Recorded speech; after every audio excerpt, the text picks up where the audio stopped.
am personally willing to pay Gabbie Hanna money to stop involving herself in drama with Trisha Paytas. Who's with me, girls? No, seriously, please. Please, please! Hi, mucker! Welcome back to the circus and welcome back to my YouTube channel. Today we're going to talk about the explosive fight that happened between Gabbie and Trisha. Now, this has been ongoing. O-N, capital letters, G-O-I-N-G, all caps. Okay. Gabbie Hanna was given the opportunity to be interviewed by BuzzFeed, the most reputable source in the entire world. And Gabbie Hanna chose to have the article spun in a way, this is it by the way, the article says, "Why is everyone so mad at Gabbie Hanna?" That's the headline. Beautiful headline. And then this is the main picture. Love it. I'm sorry, I'm just doing the same pose. So it says the YouTuber has had, and been at the center of a number of scandals, big and small. Unlike her contemporaries, Gabbie Hanna offering an apology isn't getting her back in the good graces of her audience. And now, the full thing was that Gabbie Hanna kind of blamed Trisha Paytas for ruining Gabbie's reputation. So this is what it says. The kind of caustic, is that really how that word is? Let's stop using big words, please. Please. Some of us didn't do well in school. Gabbie, or well, the author, Gabbie would never use big words. No shade. The kind of energy that once made Gabbie Hanna fun to watch is now a liability for her. Quoting Gabbie. Imagine you have a friend 6 years ago who, to this day, about Trisha, is contacting your employers, contacting everyone you know, and trying to ruin your reputation about Trisha, which is interesting because, from my knowledge, Trisha has literally been begging Gabbie to just stop. And, like, the difference with any other drama Trisha's got themselves in is, like, this time I know that they really mean it because, like, we're all fed up with Gabbie, and Trisha's like, okay, I'm talking about you because you wanted me to, but I'm not going to talk about you on frenemies. I'm not going to talk about you past what you want. So it's interesting that Gabbie is using this article to push that, Trisha has been trying to ruin Gabbie's reputation, which I think Gabbie has been actively doing herself. She told me, referring in part to Trisha Paytas, "I lost sponsors, so blaming Trisha for that. I lost a record deal." Now, I know Gabbie Hanna is not blaming Trisha Paytas for her losing a record deal. So what if I'm a monster? That's why you lost it. Not Trisha Paytas. Okay, and it's interesting because Gabbie was like, yeah, drama sells my music, which was the full reason behind the Call Me Crazy video. Call Me Crazy. Yeah, that's what that song's called. And now Gabbie's saying the drama is the reason she is losing record deals? I thought that was the reason your music does well, and you admitted that. Okay. I lost my friends, again blaming Trisha. Gabbie Hanna estimates that between 2019 and 2020, she lost between $5 million and $10 million in revenue between AdSense bucks, sponsorship deals, and a record label contract with a company she declined to name. She's now signed with 45 Records, the most popular one of all, which is also licensing her back catalog. It's interesting to me that she's blaming other people for her losing money, whenever we know that you never get cancelled on YouTube. You can just continue making money and keep doing videos and whatever. That's on your work ethic. That's on how much you're willing to work and all like that. That has nothing to do with Trisha. Gabbie, that's people not watching your videos anymore. That is you pushing out music videos on your YouTube channel instead of doing story times, which people subscribe for. That's the reason, not Trisha Paytas. So anyway, kind of interesting that the full article centers around that. Now we have Trisha exploding on Twitter. So we're just gonna rapid fire through these because there's a lot to get through. The fact that BuzzFeed didn't fact check, once again, me and Gabbie were never friends. Gabbie has said this herself, and what sponsors did she lose? Gabbie is beyond delusional. I never called any companies. I made a video years ago so she would leave me alone. The scariest part is the same author of this article came to interview me for an article, which I think is very shady because it's like you spun it against Trisha and now you want to interview Trisha, but you already did? Interesting. I asked her not to connect me to Gabbie in any way. Gabbie is a very dangerous person online. She harasses people to no end. She declined to name the record deal she lost because there wasn't one. Now, I believe Trisha here that there wasn't a record deal because, like, first of all, who would sign Gabbie? But I mean, like, you're losing a record deal off of you getting so much attention and publicity because of drama. That's what they want. Even seeing my name in there triggers me to no end. I can't believe they couldn't fact check the most basic things. Gabbie blames me for people not liking her because she wants to be connected to me in some way so bad. She's a sick, sick individual. I love talking about internet drama, but I refuse to ever talk about her on any platform because her obsession with me is scary and out of control. You're not Freddie Mercury, darling. What an insult to an actual legend. To compare yourself shows your delusions. I'm triggered AF right now. I've asked her to leave me alone. I asked the BuzzFeed author to not mention me or her in the same article. It just puts gas on the flame that Gabbie is obsessed with me. Then someone said, Gabbie tells people you have herpes. Also Gabbie, wow, Trisha is out to get me. And then Trisha said this, she ruined my life, but says that I ruined her life. She says I'm obsessed with her, but there's videos from years back of her obsessing over me. This woman blames ADHD for her episodes, but there is something even more deeply disturbing inside of her, and she refuses to get help.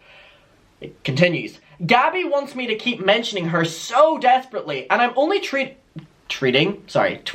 I'm going very fast. We have to with these tweets. I'm only tweeting this now because shame on BuzzFeed for not fact-checking. I'm deeply worried to be connected to her once again by having my article published by a very non-credible site by the same author. Okay. I'm in no shock how Gabbie thinks it's everyone else's fault that she's just a shit person. No, Gabbie, you're a proven liar. You're an obsessive human that doesn't respect boundaries. You spread harmful rumors and you don't even care about your own mental health. And then it goes on, someone says, she wanted attention and clicks on her article about the author. Thankfully, Deaf Noodles shows us without clicking it and we don't have to click to see the entire thing. Trisha said, it's sick, sick, sick, and I don't know how else to make this clear. Gabbie does scare me. She's really unwell. And this just condones her obsessive behavior. I asked her to stop, the author to not mention me. I don't know what else to do. Okay, Trisha said, this is how I woke up on my birthday morning this year, in stress and in desperation. I emailed the BuzzFeed author to plead to not associate me with Gabbie Hanna. I had the worst anxiety of my life. And so here we have an email from Trisha to the author who did the Gabbie article and also interviewed Trisha. They said, hi, it was wonderful meeting you yesterday, and once again, thank you for coming out to interview me. I really felt honored, and it was nice to chat with someone who just gets it.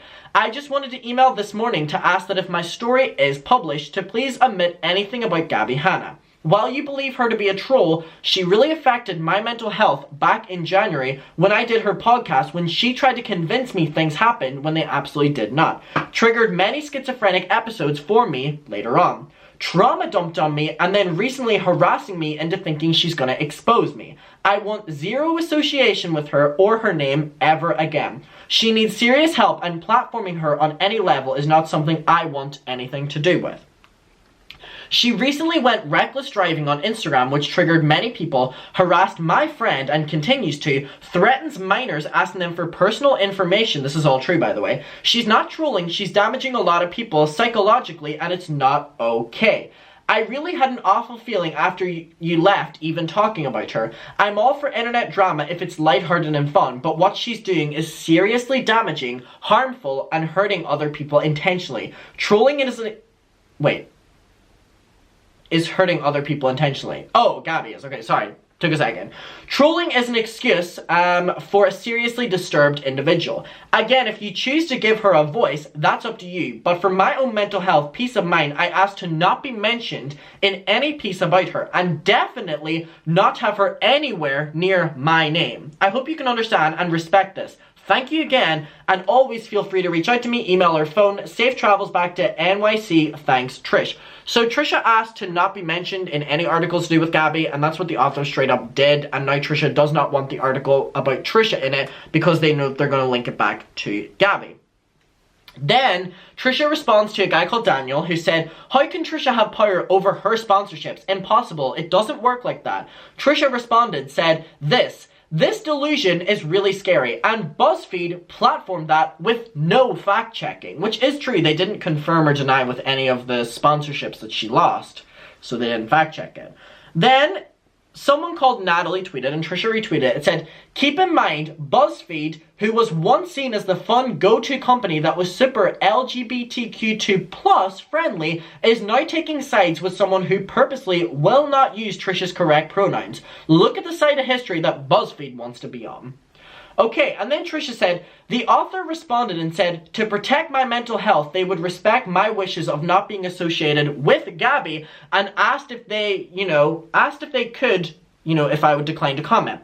This is a fact check right here. So basically, the person said that I will, say that you decline to talk about Gabbie in order to give you, to protect your mental health, which they did not do in the end. I'm pleading for BuzzFeed to not run my article. I have such a bad taste in my mouth now, and I don't want to be associated with this in any way. I just can't trust them anymore. All I'm asking is further to not publish my article. I don't care if it has no mention of Gabbie, I just don't want this. So let me get this straight at BuzzFeed.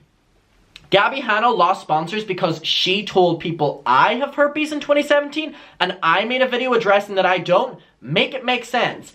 I tried to give her peace this year and myself by going on her podcast in which she literally admitted to making stuff up on, kept it in, even though she sent me a voice message admitting to stuff that she said happened that never happened, which was the video that we watched. This is so messy.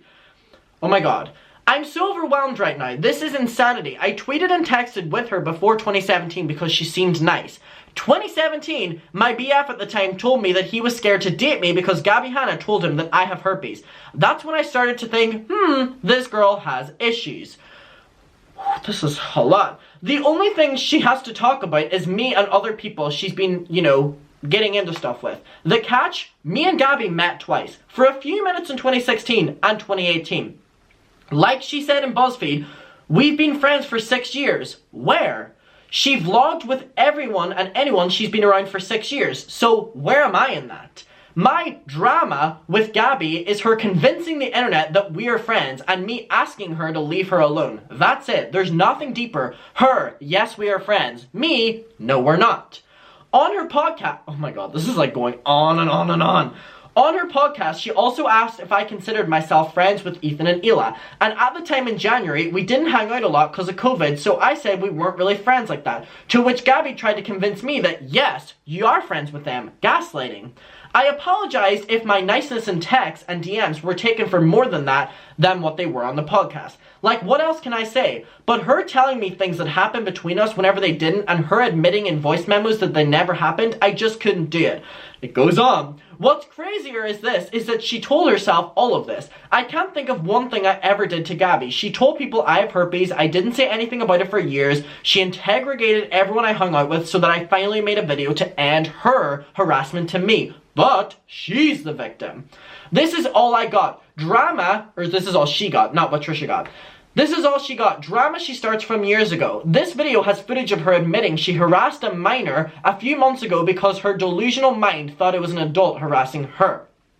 Okay. Go to the 7:26 mark in this video. She harasses a 13-year-old for their private information because her delusions told her it was an adult harassing her. And then she admits that it was an actual child and that she was wrong. These are innocent offline children. So going to prove that Gabbie, is doing this to a lot of people. So someone tweeted the author of the article and said, how is it ethical to tell one party they will respect their wishes to not be associated with another person and yet do the exact same thing that you said you weren't going to do? This is plain faith journalism. Okay. Oh, sorry. Plain. It's bad faith. I'm so sorry. I'm reading so much right now. I'm going to stumble over my words. Trisha said, and this is why I want my whole article scrapped. I should have done my research on BuzzFeed before agreeing to it. I feel slighted, disrespected, and overall icky. Someone said, I don't get why she just won't leave you alone. It's so strange to me that she's constantly trying to get your attention when you want nothing to do with her and never did anything to her. Right, this. I was so nice to her. I didn't even want to hang out in person. I continued being nice even after the herpes thing from a distance. Like, I've said the word herpes too much within the past 10 minutes. Like, what did I do that was so bad? Not like her? I don't know. I really just need to log off. I'm in shock. I asked someone to not mention me with Gabbie and they confirmed that they would not. This is a trigger. I don't want this. And I will. This is not okay. Whew, this is a lot. With no fact-checking, BuzzFeed is officially the lowest form of journalism. I guess it's a gossip column, and I wish I would have known this before talking to them. Someone said, I understand why you couldn't omit every reference to Trisha in response to the journalist. I don't think it's right that her stands are demanding that of you. What I don't understand is why you didn't clarify in the piece that Gabbie's allegations are substantialized. You did it for Rachel. Why not Trisha? And then someone said, so Gabbie, I took your suggestion and went on Twitter. Here's all of your lies. And it's like, master fucking manipulator. This video of Gabbie. Because this proved lies. Go to my Twitter and scroll and scroll and scroll and scroll. Please, I'm begging you. And try to find where I try to stir up drama. Please. Huh? Don't be dumb.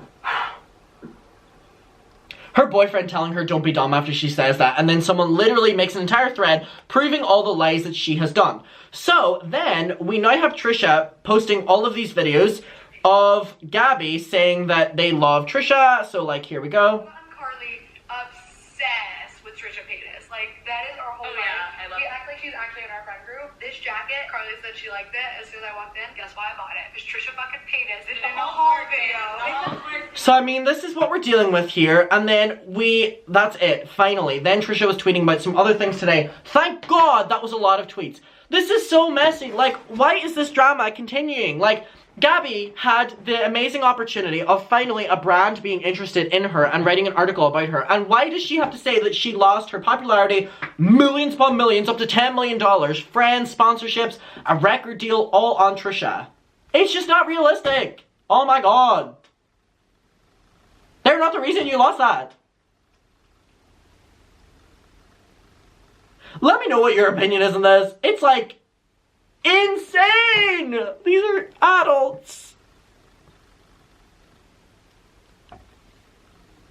Let me know where you're at with this, because I just need to hear other opinions on this. I love you. Thank you for watching. Bye.